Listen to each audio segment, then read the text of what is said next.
Memasuki tahun 2025, Manchester United menghadapi tantangan besar dalam upaya memperbaiki performa mereka yang terus menurun. Setelah menunjuk Ruben Amorim sebagai pengganti Erik ten Hag pada November lalu, ekspektasi terhadap manajer muda Portugal ini sangatlah tinggi. Namun, 4 kekalahan beruntun membuat United terpuruk di posisi 14 klasemen Liga Premier Inggris. Mereka hanya terpaut 7 poin dari zona degradasi. Dengan jadwal berat di awal tahun, termasuk melawan Liverpool di Liga Premier Inggris dan Arsenal di Piala FA, tekanan terhadap Amorim semakin meningkat. Dukungan dari pemilik baru Ineos memberikan harapan, tetapi ada sejumlah masalah utama yang harus segera diselesaikan untuk menyelamatkan musim United. Dan berikut adalah 5 masalah krusial yang harus segera ditangani Ruben Amorim dan Ineos di Manchester United.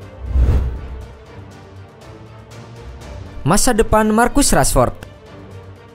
Marcus Rashford, salah satu ikon Manchester United, menghadapi ketidakpastian terkait masa depannya. Pemain berusia 27 tahun ini sebelumnya mengisyaratkan keinginannya untuk mencari tantangan baru, terutama setelah performanya menurun drastis di musim ini. Hubungan yang kurang harmonis dengan Ruben Amorim membuat Rashford tidak masuk dalam skuad selama 4 pertandingan berturut-turut sebelum akhirnya kembali ke bangku cadangan dalam kekalahan kandang melawan Newcastle. Ketidakpastian ini menjadi ancaman besar bagi United, mengingat Rashford adalah salah satu pemain yang mampu memberikan dampak besar dalam pertandingan penting. Potensi kepergiannya pada bursa transfer Januari bisa merusak stabilitas tim. Amorim dan manajemen harus segera berdialog untuk mencari solusi terbaik, baik dengan memulihkan hubungan atau merencanakan pengganti yang setara. Adaptasi formasi Amorim.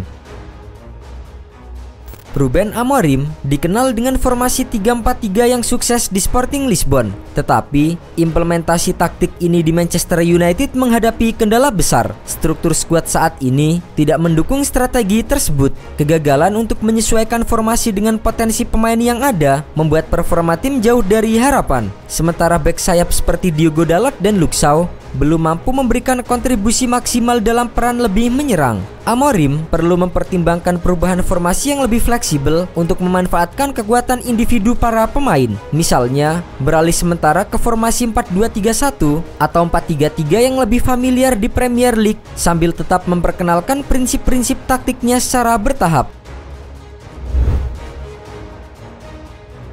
Masalah di lini tengah.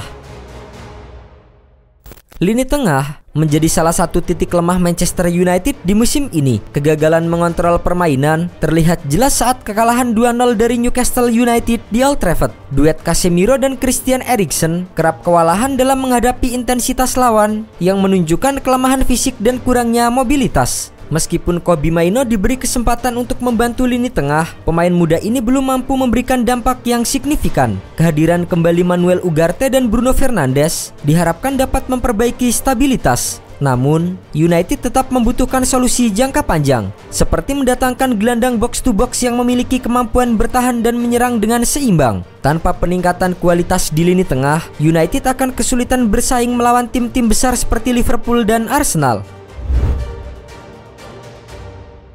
Dukungan untuk Joshua Zirkzee.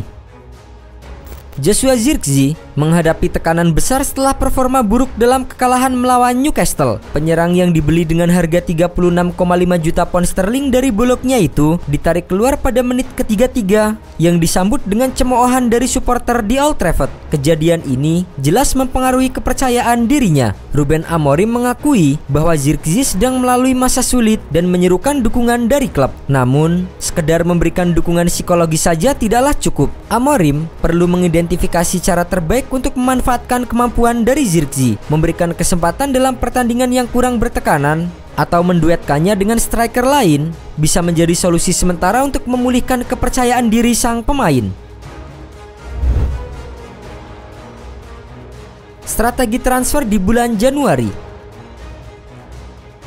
Bursa transfer Januari memberikan kesempatan bagi Manchester United untuk memperkuat skuad mereka, tetapi keterbatasan finansial menjadi kendala. Setelah belanja besar di musim panas, United harus berhati-hati dengan aturan financial fair play. Oleh karena itu, menjual beberapa pemain untuk mendanai transfer baru mungkin menjadi keharusan. Amorim diharapkan dapat mendatangkan 2 bek sayap dengan kemampuan menyerang dan seorang penyerang yang bisa memberi dimensi baru dalam serangan. Namun, menemukan pemain yang sesuai dengan visi Amorim dan tersedia dengan harga terjangkau bukanlah tugas yang mudah. Pendekatan yang cerdas, seperti memanfaatkan pasar pinjaman atau mendatangkan talenta muda dengan potensi besar, bisa menjadi solusi yang terbaik. Manchester United berada dalam situasi kritis yang membutuhkan tindakan cepat dan tepat. Ruben Amorim bersama dengan dukungan dari Ineos harus menunjukkan kemampuan manajerialnya dengan menyelesaikan 5 masalah utama tim ini. Jika berhasil, peluang untuk mengembalikan kejayaan di Old Trafford masih terbuka. Namun jika gagal, degradasi dan krisis yang lebih dalam bisa menjadi kenyataan.